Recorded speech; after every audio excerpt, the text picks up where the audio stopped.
ममता जी एतो राग कहनो, इतना राग क्यों है आपको? आप इतने इस लेवल पर उतर गए।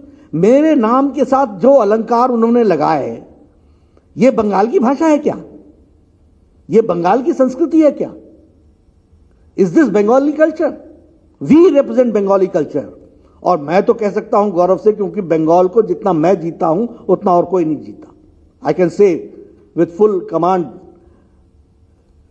At my disposal.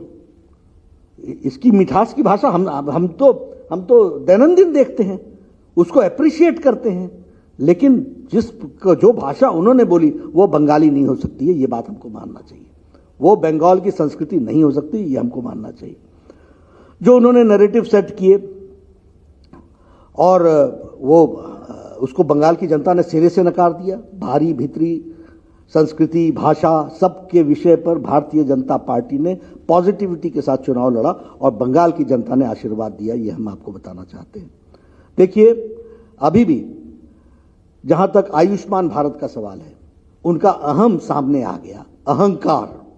और इस अहंकार ने 4,64,00,000 लोगों को 5 लाख रुपए का हेल्थ कवर लेने से वंचित रखा है। I was the health minister at that point of time. We had requested, I had meetings with the health secretary, our health secretary had meetings. We requested them.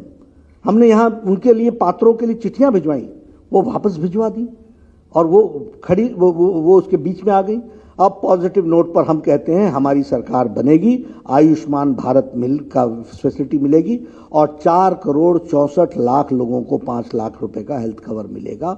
गंभीर बीमारियों से इलाज के लिए पैसे मिलेंगे, ये बात का विश्वास हम दिलाते हैं, ये हम कहना चाहते हैं। ये प्रधानमंत्री किसान सम्मान निधि, इसके बीच में आप आड़े आ गई, आपका अहंकार जाग गया, आपने उस अहंकार के साथ उस बात को रखने का प्रयास किया। अब हमारी सरकार आएगी, हम पिछले 3 साल का 18,000 बकाया भी देंगे और 4,000 रुपए साल का एडिशनल भी देंगे। यह भारतीय जनता पार्टी का कमिटमेंट है जो हम पूरा करने वाले हैं। और अब उनकी चुनाव की प्रक्रिया को देख लीजिए, उन्होंने कहीं चर्चा नहीं की कि वो क्या उन्होंने 10 साल में किया है। हर होल स्पीचेस, सारे टीएमसी का नैरेटिव में what they have done for the people of Bengal in last 10 years, not even a sentence has been spoken by any of the leaders led by Mamata ji. वो आगे क्या करेंगी, यह भी कोई नरेशन नहीं, कोई नैरेटिव नहीं मिलता है हमको। कैसा चुनाव लड़ रहे थे, अनप्रेसिडेंटेड। 10 years का governance, not talking about governance. आगे राज करने की इच्छा, क्या करेंगे जनता के लिए, क्या देंगे, कुछ नहीं है उसके बारे में उन्होंने बोला। और जनता को क्या दिया इसके बारे में भी कुछ नहीं बोला। सिर्फ भय, द्वेष, इसको ही प्रोपोगेट किया। उनके टोटल भाषण को देख लीजिए, वो सारे का सारा निगेट करने वाला भाषण है। सेंट्रल फोर्सेस, फलाना, ये भारी भीतरी, हर एक तरीके से डिविजिव फोर्सेस को बढ़ावा देना, यही उनका उद्देश्य रहा है। इसको हमने देखने में हमको मिला है। कलकत्ता के लिए भी हमने स्पेशल बात कही है, सिटी ऑफ अपॉर्चुनिटीज की बात कही है। हमने कहा यहां ट्रांसपोर्टेशन फैसिलिटीज बहुत हद इंप्रूव की जाएगी। हमने फ्री इलेक्ट्रिसिटी की बात, 200 यूनिट्स फ्री इलेक्ट्रिसिटी देने की बात कही है।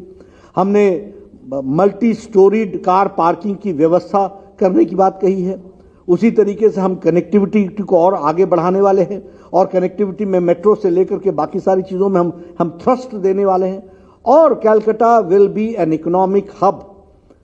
इट वाज द लॉस्ट, जो कलकत्ता का पुरानी ग्लोरी है उसको रिस्टोर करना, ये भारतीय जनता पार्टी की जिम्मेवारी है। इसको हम पूरा करेंगे, ये हम बताना चाहते हैं, इसको हम करने वाले हैं। अंत में मैं एक ही बात कहूंगा कि मैं बंगाल की जनता को फोल्डेड हैंड से धन्यवाद देना चाहता हूं। नहीं वो ठीक है, लेकिन भाई साहब अब मैं फिर उस बात में पड़ जाऊं, वो अभी मैं आवश्यक नहीं समझता हूं। लेकिन यही मुख्यमंत्री थी ना 17 मार्च को, जिन्होंने प्राइम मिनिस्टर की बैठक अटेंड नहीं की थी जिसमें वैक्सीनेशन की बात हुई थी। तो यह अपने आप में बताता है कि कितनी सीरियसनेस वेस्ट बंगाल की सरकार की रही है। यही ममता जी थी ना जिन्होंने सेंट्रल टीम को हाउस अरेस्ट करके यहां रख दिया था और उनको काम नहीं करने दिया था। यही टीम थी ना जब हमने यहां पर ऑक्सीजन की अलॉटमेंट की बात कही तो उसमें जो पॉजिटिव रवैया आना चाहिए था वो नहीं आया है। पर I don't want to play a blame game on this issue.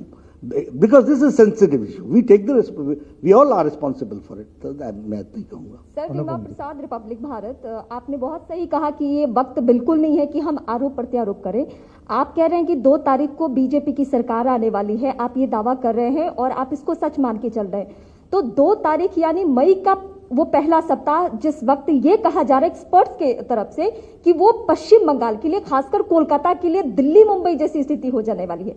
तो बीजेपी चूंकि अब गवर्नमेंट में आने का दावा कर रही है, तो बीजेपी कैसी तैयारी रखेगी कोरोना के लिहाज से? देखिए, हम हमेशा प्रोएक्टिव रहे हैं और प्रोएक्टिवली हमने इस समस्या को डील किया है. हम आगे भी प्रोएक्टिवली ही डील करेंगे. Thank you sir. Shreyasi, time. Sir, today the Madras High Court has passed an order regarding the COVID surge and said that Election Commission had a major role to play and probably the officer should be booked for murder. Earlier also the High Court had here in Kolkata passed an order and we've seen the curtail in the campaigning and silence period being extended also. What does the Bharatiya Janata Party have to say on these observations by the various High Courts on the COVID instances in perspective of the election that has taken place? देखिए, ये order नहीं है, ये मेरे ख्याल से this is an observation जो उन्होंने कमेंट किया है. भारतीय जनता पार्टी सारे हेल्थ प्रोटोकॉल्स को मानते हुए ही काम कर रही है. जो निरीक्षण, जो डायरेक्शंस, गाइडलाइंस इलेक्शन कमीशन ने दिए हैं, उसको हमने पूरा किया है और उसको हम मानते हुए ही हमने सारे कार्यक्रम को किया है. ये संवैधानिक व्यवस्था है, कॉन्स्टिट्यूशनल ऑब्लिगेशन है. इलेक्शन कमीशन को वो पूरा करना होता है, वो कर रहे हैं. मेरा एक ही निवेदन है कि चाहे कोई इंस्टीट्यूशन हो या इंस्टीट्यूशन में बैठे हुए लोग हों, उनको वाक्य और शब्दों की मर्यादा को ध्यान में रखना चाहिए. रिपब्लिक बांग्ला से भास्कर.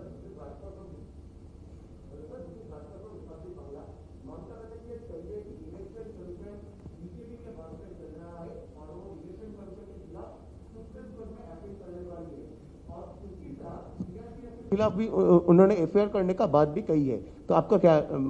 देखिए, मैंने पहले बोला कि Mamata ji is full of negativity and throughout campaign it has been proved that she has worked on negativity. Number 1, she has supported the divisive forces. और ये जो वक्तव्य, इस तरीके के वक्तव्य आते हैं, अंपायर को दोष वो खिलाड़ी देता है जो चुनाव हार रहा होता है या खेल हार रहा होता है. हमने कभी नहीं, हम वो उनमें से नहीं है कि जीत गए तो हम शहंशाह, नहीं तो ईवीएम. ये वो लोग हैं जो जब तक ये चीफ मिनिस्टर बनते रहे हैं तब तक इलेक्शन कमीशन अच्छा है. और आज ये साफ दिख रहा है कि हार उनके चेहरे पर साफ दिख रही है.